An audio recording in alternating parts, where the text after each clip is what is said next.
ini adalah satu contoh masalah tanaman koko.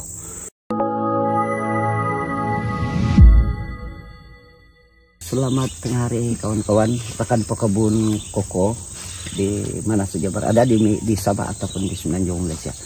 Sekarang ini saya berada di dalam satu kebun koko yang saya lihat kawalan terhadap masalah-masalah ataupun penyakit koko dapat diminimumkan. Antara masalah tanaman koko ini adalah satu, kumpulan koko ini daun dia adalah terdiri daripada kategori lilin yang tinggi. Maksud dia daun tidak mudah reput dalam jangka waktu yang singkat.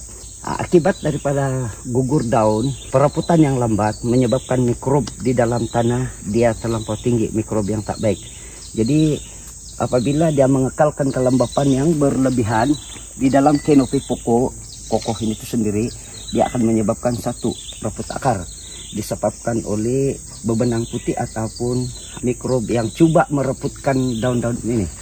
Jadi itu satu masalah. Masalah kedua yang dihadapi oleh koko ini adalah satu masalah gulung daun, ulat bungkus.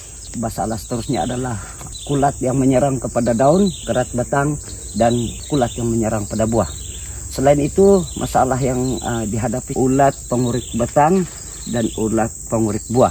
Jadi kita coba cari penyelesaian yang tersendiri. Seperti mana yang saya katakan yang terlebih dahulu, pokok untuk menghasilkan buah yang baik, syarat dia ialah pokok mestilah sentiasa dalam keadaan subur.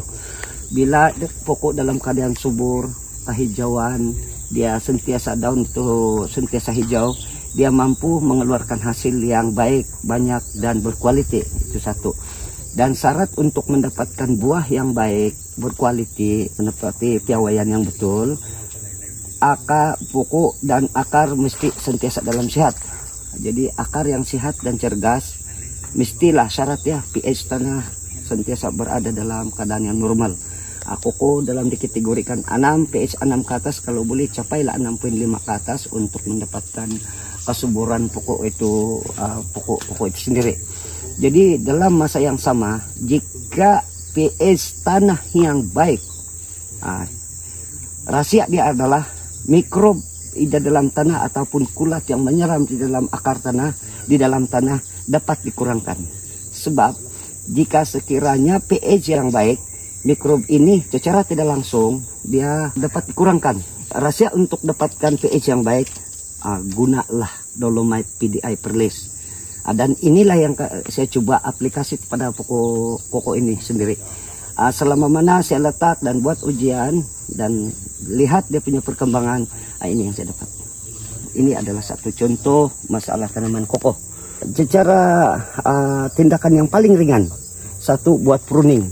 Ya, buat pruning supaya pengudaraan dia bagus untuk mengelak kulat berkembang di dalam pokok.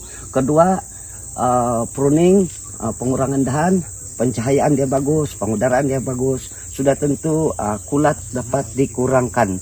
Tapi macam manapun, kalau pH tanah dia belum stabil, pokok tidak akan tumbuh dengan baik. Dan pokok itu sendiri tidak akan mengeluarkan hasil yang baik apabila pokok itu sendiri tidak subur, daun dia tidak kehijauan begini. Jadi tidak hijau kekuning-kuningan, berlakulah klorosis. Jadi fotosintesis akan terjajas dia punya pembuatan makanan. Dalam masa yang lain saya coba aplikasi dengan penggunaan baja organik yaitu PRS. Dalam PRS terdapat 12 ke 13 unsur hara yang sedia ada di dalam sana yang telah dibekalkan untuk satu, merangsang pertumbuhan kesuburan pokok apapun tanaman, apa jenis tanaman pun termasuk dengan koko ini. Dan yang kedua, dia adalah asid amino yang mampu untuk merangsang pengeluaran bunga dan buah, seterusnya pengeluaran buah yang berkualiti. Dan setakat ini walaupun buah dia belum seberapa, tetapi saya sungguh senang hati melihat karena ratusan dalam pokok ini ada 3 biji saja yang menghadapi masalah dalam jumlah lebih kurang dalam sekitar 30. Jadi dalam masa ini saya tinggal dalam 300 lah.